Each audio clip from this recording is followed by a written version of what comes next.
Oke, kembali lagi bersama saya Abri Kairullah. Jadi berbicara tentang Papua. Siap. Ternyata banyak orang-orang yang di luar sana yang masih berpikiran primitif gitu. Baru gue ngomong. Berbicara primitif tentang Papua gitu. Banyak yang masih melihat bahwa ternyata di Papua itu masih orang-orangnya masih pakai koteka gitu. Orang-orangnya ternyata rumahnya tuh masih rata-rata honai gitu. Ternyata gini. Nah, kalau mereka nggak nyangka bahwa sebenarnya di Papua itu Maju. Jadi memang Ya. memang mereka masih gunakan koteka, masih Ada, tapi di menggunakan daerah tertentu itu. ya itu karena memang sebagai adat gitu kan. Ada. Menjadi budaya. Jadi memang hal itu memang tidak bisa hilang. Gitu. Justru hal itu menjadi ciri khas gitu. Dan itu menarik wisatawan. Menarik wisatawan. Nah, berbicara masalah menarik wisatawan. Nah, jadi teman saya yang Gali, nah ini dia juga salah satu pendatang yang ada di jadi dia bukan lahir besar di Papua tapi memang istilahnya beliau juga merantau. Pendatang merantau dari mana, Bro? Dari Lampung. Dari Lampung. Ya. Dari wilayah Sumatera lah. Jauh-jauh pokoknya. Nah, jauh-jauh dari sana ke sini. Nah, yang awalnya juga pasti ente juga berpikiran bahwa Papua tuh kayak gimana? Jadi awal saya turun di Papua itu, jadi ceritanya itu karena menganggur ya. Jadi menganggur di Jakarta karena saya kerja di Jakarta itu di bandara, menganggur itu. Di situ ada teman yang di Jayapura, kan di Papua juga Jayapura kan. Sampaikan ke saya kalau di situ ada lowongan di suatu tempat namanya Kaimana, kota senja, kota indah, siapa yang nggak tahu. Kalau penonton Kailunak atau penonton kreator Papua yang nggak tahu, itu pokoknya salah satu kota yang paling terkeren di Papua Barat. Papua Barat ya, bukan Papua. Kalau Papua masih ada banyak. Papua itu beda Luas. lagi, indah, sama-sama indah. Tapi ini versinya di Papua Barat gitu. Jadi bagi kalian yang nggak tahu, sama kayak saya baru pertama kali turun di Papua ini, saya mengira Papua itu ya cuma satu, dan itu pelosok. Dan di sini yang saya banyak yang teman-teman yang saya ceritakan, banyak orang yang baru kenal saya ceritakan itu katanya, ini menarik nih ceritanya. Nah, jadi ceritanya gini, saya di saat itu karena butuh pekerjaan, karena butuh emang benar-benar karena nganggur, jadi saya di situ mencoba untuk melamar. Dan melamar itu cukup waktu yang singkat lah, cuma berapa hari dong, 1 hari itulah selesai dapat panggilan. Dan malam itu saya masukin lamaran pagi dan saya malam dikasih tiket untuk berangkat ke Papua. Bayangkan. Tuh. Bayangkan gimana Perasaan gimana? Itu saya nggak ada persiapan, saya nggak bawa apa-apa, saya cuma bawa badan dan baju apa yang seadanya. Tiba-tiba gitu ya? Tiba-tiba. Dan di situ saya dari Jakarta jam 1 malam, sampainya di Sorong. Di saat itu saya transit Sorong. Penerbangan itu 4 jam sampai Sorong. Saya pertama kalinya terbang di Papua, menginjakkan Papua, dan itu pendapat saya benar-benar amazing sih kalau saya bilang. Karena pasti tidak kepikiran bahwa nggak bakal menginjak ternyata gini gitu. Ya. Dan saya pertama landing di Sorong dan ini udah Papua ya. Saya lihat bandaranya lumayan. Lampung pun kalah. Lampung kalah bandaranya. Dan itu benar-benar yang saya takjub. Ya udah. Tapi di situ saya belum ada buka HP ya. Dan di saat itu saya posisi punya sinyal itu cuma pakai kartu Tri. Karena di Jakarta ya murah, maklum lah. Lagian di sana memang dominan ini ya. Ya. Dan di Papua ini cuma ada Telkomsel, nggak ada kartu lain. Dan di situ saya transit di Sorong. Setelah Sorong transit, saya ke Kaimana. Sampainya di Kaimana, saya disambut dengan orang-orang wajah Papua, rambut keriting, hitam, besar. Kalau gimana sih pendapatnya kalau misalnya ini pertama yang pastinya kita akan melihat bahwa orang Papua kayak gini. Pasti ada yang berpikir bahwa orang Papua tuh kayak gini orangnya. Ternyata mereka tuh begini-gini ya. Pasti ada Ya, pemikiran-pemikiran. itu apa pemikiran namanya? pertama saya. Nah. Itu takut, benar-benar takut yang serem, benar-benar yang kayak mau balik lagi lah. Ini pilihan salah nih saya. Nah. Sampai saya pikir tuh, saya pas menginjakkan kaki pertama kali di Papua tuh saya kayak saya beneran nggak ini di Papua? Bener, kayak mimpi. Saya beneran Papua nggak nih? Ya bukan lebay ya, tapi emang begitu kenyataannya. Sampainya saya di Kaimana tuh bandaranya kecil. Situ jalan berapa langkah aja udah, itu bandaranya itu. Kecil banget. Nah, jadi saya Di kala itu ya. di kala itu sampai sekarang pun kecil masih Kecil ya. tapi udah bagus. Ah. Nah, jadi pas itu saya ditunggu sama manajer saya, tapi manajer saya nggak hubungin saya karena nggak ada sinyal dong. Tapi saya selama penerbangan sampai saya di Kaimana saya nggak ada buka HP, jadi saya nggak tahu kalau jaringan itu nggak ada. Terus gimana? Jadi pas saya udah sampai di LL tempat bagasi, sambil saya menunggu manajer saya telepon, saya buka HP. Di saat saya buka HP, jaringan sinyal ini silang dong.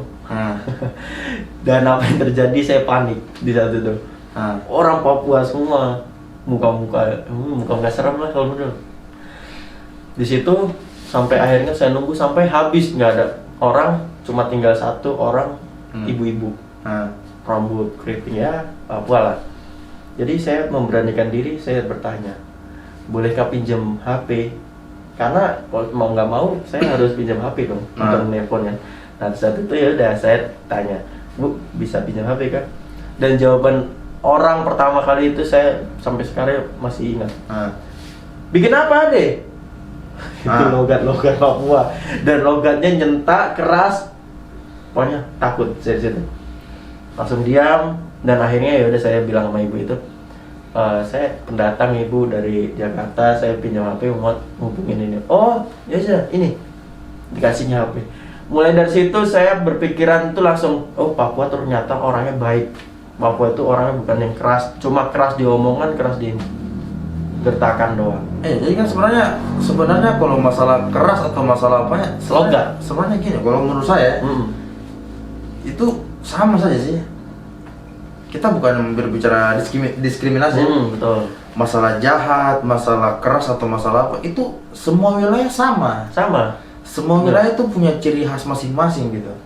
Mereka mau jahat atau mereka mau marah atau mau apa, itu mempunyai ciri khas masing-masing, dan inilah caranya versi ala Papua gitu kan. Contoh Medan ya. Medannya, Logatnya keras. Medannya. Itu. Di Sulawesi pun ada orang, maksudnya dari Sulawesi pun ada juga kabupaten yang cara ngomong bicaranya itu kasar. Ya. Tapi padahal tuh niatnya tuh baik, penyampaiannya kasar gitu. Sulawesi. Itu benar-benar benar-benar yang pertama kali saya menginjakkan kaki di Papua itu benar-benar. Dan ini di sini tanpa orang tua tahu. Jadi saya dibilang modal nekat ke Papua ini. Orang tua saya nggak tahu sama sekali, orang tua saya nggak izin. Kalau izin pasti saya nggak dibolehin. Karena saya merantau ke Jakarta aja saya asli nggak dibolehin. Tapi ya mau nggak mau ini kerjaan, ya udah saya terima. Akhirnya sampai Papua, sampai akhirnya seminggu 2 minggu saya nggak ngabarin orang tua. Tapi namanya orang tua pasti ada perasaan nggak enak. Akhirnya di saat itu dia video call. Di saat video call saya mau bohong. Saya bilangnya masih di Bandara Jakarta. Ternyata di belakang ini ada tulisannya Papua Kaimana Senja gitu. Jadi di saat saya melihat begini, orang tua kaget. Kamu di mana itu? Jakarta. Enggak, itu tulisannya ada Papua. Ya udah, mau nggak mau saya bilang.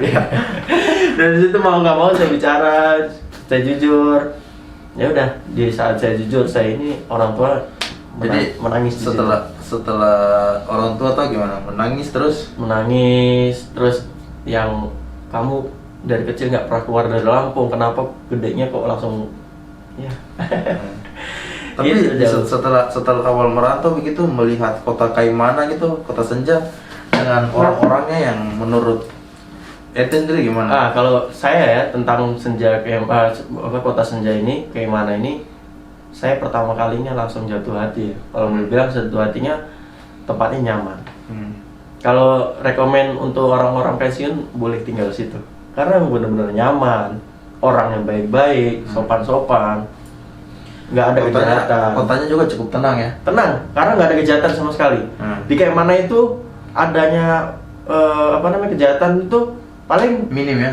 minim. Itu pun karena apa? Karena ya mungkin efek alkohol. Orang minum, kejahatan, dan itu Kaimana benar-benar yang minim. Karena ya emang mungkin minim. salah satu kota kecil juga ya. Iya. Kota kecil. Tapi benar-benar itu saking nyamannya saya sampai sekarang detik ini pun juga saya belum pulang. Jadi 4 tahun saya belum pulang. Terus kalau masalah Kaimana, wisatanya gimana kan? Soal wisata, nih bagi para penonton ya, boleh searching lah kalau misalnya ini searching di YouTube yang lain atau gimana. Kalau menurut saya wisatanya di situ surganya Indonesia. Karena apa? Bukan saya sendiri yang bicara. Itu yang bicara Metrip Adventure. Oh jadi Matrix juga sudah kan ya? Sudah. Ya nanti saya kasih fotonya. Saya Oh, bersama iya. Metrip. Sombong dia boleh sombong. Karena kalau dibilang Metrip Adventure itu datang ke situ 2 kali. 2 kali. Karena yang benar-benar keindahan alam. Dan satu yang diincarnya di situ, mungkin di Nabire juga ada, tapi di Kaimana itu ada namanya hiu paus. Hiu paus itu tapi hanya orang-orang beruntung yang bisa dapat itu. Jadi kita bisa berenang dengan hiu paus itu, bisa ini, itu bagus. Dan ada namanya wisatanya Triton. Jadi Pulau Triton Kaimana itu kalau mau dibilang Raja Ampat, ya bagusnya sama lah. Bahkan 11-12 lah ya. 11-12 bahkan Karena kalau dari segi spot-spotnya sekarang itu cukup bagus. untuk diving bagus. Jadi kemarin ada celetusan dari Metrip Adventure lah. Kalau mau dibilang semenjak gara-garanya karangnya Raja Ampat itu pernah ditabrak kapal pesiar itu ya, itu jadi kayak kurang. Makanya itu Metrip Adventure langsung datang ke Triton melihat secara langsung dan berenang di situ. Padahal sebenarnya waktu di Raja Ampat ya, yang ada kapal Pesiar itu. kapal pesiar yang nabrak karang. Sebenarnya tidak, itu hanya bagi saya paling hanya 1% gitu. Maksudnya 1% karang dari Raja Ampat gitu loh. Tapi ya itu merusak tetap aja. Emang merusak. Cuma kalau bagi saya itu istilahnya hanya daerah situ aja loh. Padahal kita tahu nih Raja Ampat ini luas dengan keindahan alamnya. Maksudnya bagi orang yang tidak tahu ya kan, mungkin ada yang berpikir bahwa di kala itu karang Raja Ampat rusak, ya udah mungkin rusak. Istilahnya wisata spotnya yang daerah spotnya yang karangnya rusak. Mungkin di kapal yang nabrak itu aja. Padahal hampir semua di daerah Raja Ampat itu mempunyai banyak spot gitu. Tapi yang saya sayangin di sini itu pihak dinas pariwisata itu kayak promosikan wisata kurang. Mereka kurang promosikan tentang wisata-wisata yang ada di Papua Barat, khususnya ya tadi Raja Ampat, Kaimana, Papua. Jadi sebenarnya di masing-masing kabupaten atau mungkin masing-masing provinsi mempunyai komunitas atau mungkin mempunyai organisasi yang siap memperkenalkan tentang daerah mereka, wisata mereka begitu. Betul. Contohnya mungkin kayak dari para wisata ada contohnya Genpi ya. Genpi Papua Barat. Genpi Papua Barat gitu kan. Ada juga mungkin dari Fak-Fak atau mungkin dari Kaimana, Kota Sorong dan kota-kota lain. Nah, terus ada juga komunitas-komunitas yang lain juga gitu. Iya, betul. Ada jelajah Fak-Fak, ada komunitas Kalau di Manokwari komunitas Molo, terus sama komunitas air. Nah, ini komunitas air juga nih, mereka salah satu komunitas yang memang mereka itu membersihkan atau merawat laut, merawat pantai, membersihkan pantai dengan cara bersosialisasi dengan masyarakat sekitar. Bagaimana caranya supaya mereka menjaga kelestarian sekitar begitu. Jadi gimana ya? Kalau kata saya gimana kurang gimana ya?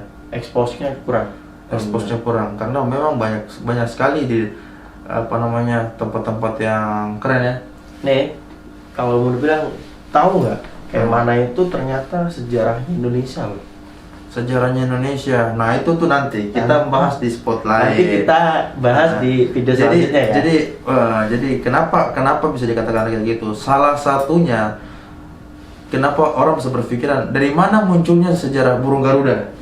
Nanti kita bahas biar penasaran ya. Sejarah burung Garuda tuh kenapa bisa ada gitu? Kenapa? Ya, mudah-mudahan. Di mana Soekarno bisa dapat tongkatnya? Dapat tongkatnya terus dari mana sih? Coba teman-teman cari di mana sih orang kenapa bisa temukan dari mana munculnya burung Garuda ditemukan gitu. Nah nanti kita akan bahas dan itu ada tentang sejarah kayak mana. Nanti kita akan bahas untuk sisi masalah itu. Tapi sekarang kita masih membahas tentang bagaimana pendapat orang.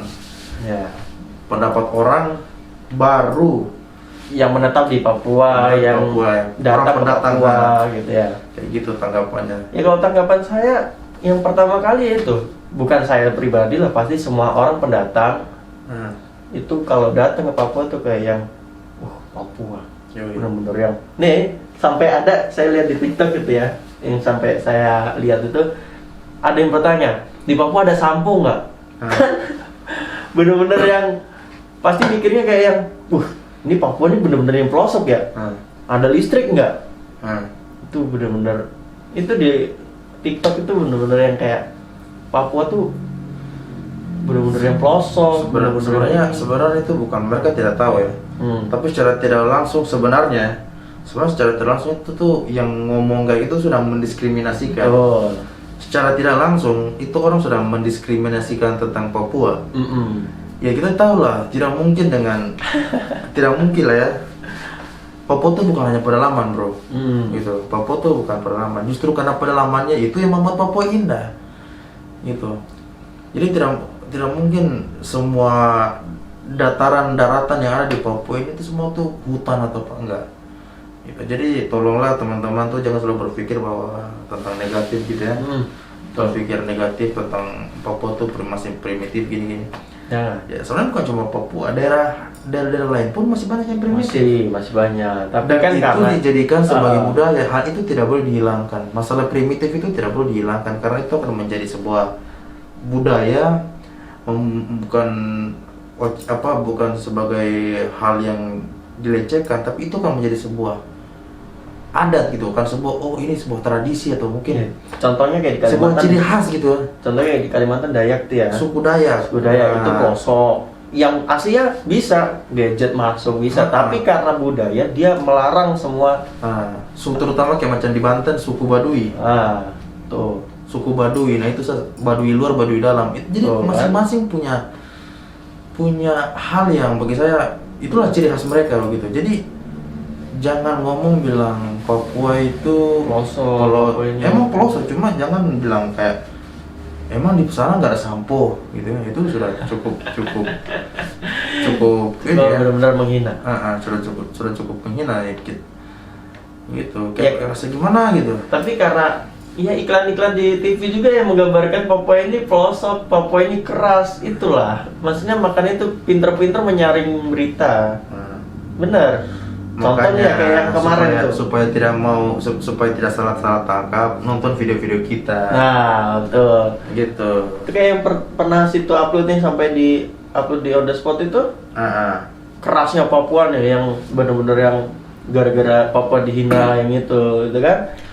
Itu di TV itu bener-bener yang kacau, bener-bener ini. Padahal kita di Papua ya maksudnya bukan biasa aja, tapi nggak segitu kan. Kita memang cukup panik di sini. Cuma kita tidak sampai kayak orang berpikir bahwa ini betul semacam kerusuhan yang seakan-akan Papua nih orang nih ngeri-ngeri semua nih, keras-keras semua nih. Padahal di kala itu memang mereka rusuh, tapi mungkin tentang membela hak. Iya benar. Bukan masalah membunuh. Gitu. Sama halnya kalau kalian semua ini dihina gimana? Ya kan begitu aja. Apalagi anak itu, aku suka body.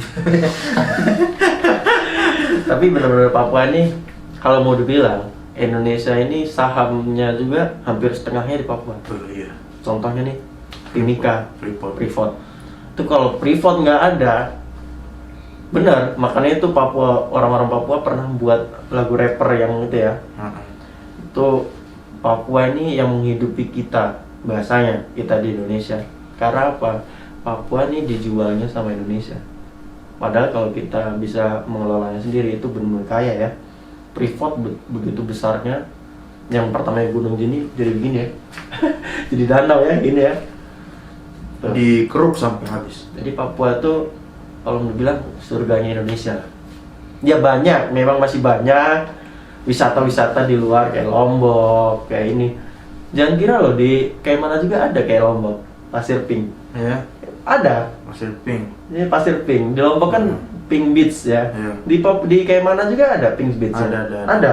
Jadi pasirnya pink gitu. Kaimana adalah salah satu kota yang ada di Papua Barat. wilayah Papua atau Papua Barat yang masih menyimpan Sejarah. sejarah dan juga masih banyak sebenarnya alat-alat senjata peninggalan perang yang peninggalan perang Belanda ya, masa Belanda Iya. yang ada di Benar-benar. Papua Karena Barat saat dulu. Morotai itu kayak seperti Morotai lah. Pokoknya di masa-masanya Belanda pada saat masuk sini ya kan. Nah, Belanda masuk ke sini itu adalah semua tuh terjadi di Kaimanan, di Fakfak, Bahkan di di Manokwari Kota ini juga. Manokwari, Kota Sorong. Nah, jadi hal itu menjadi sebuah wisata dan hal itu menjadi sebuah sejarah yang memang tidak bisa dilupakan dan memang menjadi sebuah bukti bahwa memang kota-kota ini adalah kota-kota bersejarah gitu. Dan tidak mungkin juga mereka datang ke Papua, datang ke Indonesia khususnya tanpa punya tujuan. Iya, Betul kan? Kenapa mereka lari ke arah timur, datang ke Indonesia Timur? Mungkin di saat dulu mungkin karena terkenal dengan rempah-rempah. Ya. Banyak rempah-rempah, apalagi dari wilayah timur itu kan terkenal dengan cengkehnya, palanya begitu. Kalau bahas pala kan sama aja kayak di Fakfak itu kan. Yoi, kalau masalah pala. Oleh-olehnya pala ya. Pala kering, Manisan, nah itu dia. Manisan pala ya. Teman-teman itu biasa tuh kalau macam pengen rasa kayak gimana tuh kayak manisan pala ya, nanti order sendiri lah, coba cek-cek aja di wilayah Papua. Fakfak. Kalau pala itu khususnya Fakfak. Kalau di kayak mana itu salak ya. Salak kayak mana. Dan kayak mana tuh terkenal dengan kota senja. 1001 senja. 1001 senja karena apa? Dia mempunyai spot yang memang, kenapa dikatakan 1001 senja? Karena dia Hampir setiap sore ada senja. setiap sore ada senja dan dia tuh munculnya tuh spotnya sangat pas gitu. Dan indah-indah. Dan Nanti indah. ya bisa saya cantumin fotonya. Kayak gitu. Oke, kita cek kali ya. Siap. Pokoknya masih banyak wisata-wisata di Papua, Pokoknya masih banyak keindahan alam. Kita akan podcast nanti tentang sedikit-sedikit tentang hal yang itu, dan pasti kita akan membagikan gambar-gambarnya, dan juga kita akan membagi tentang wisata ya kan, tentang hal-hal yang ada di khususnya di wilayah timur Indonesia Timur ini, Papua, masih khususnya Papua Barat kayak gitu. Pokoknya jangan sampai lewatan lah kita membahas tentang Papua kok. Tenang aja. Jadi jangan lupa yang belum like and subscribe YouTube kita, Kayu Lunak dan juga kreator Papua. Namanya aja kreator Papua. Saking cintanya Papua ya. Dia sudah bangga menjadi Papua. pendatang yang sudah cukup lama merantau. Belum pulang bro. Belum pulang sampai 4 tahun ini. Kalau sampai Desember dari awal merantau sampai sekarang belum pulang. 2017 ya, 2017. Ya, itulah. Mungkin sampai sini aja. Tunggu video selanjutnya kita membahas tentang sejarahnya Indonesia di kayak mana. Ya, sip. Boleh ya? Oke, siap. Oke. Sampai bertemu di video-video selanjutnya dan jangan lupa nonton video-video kami. Oke. Bye.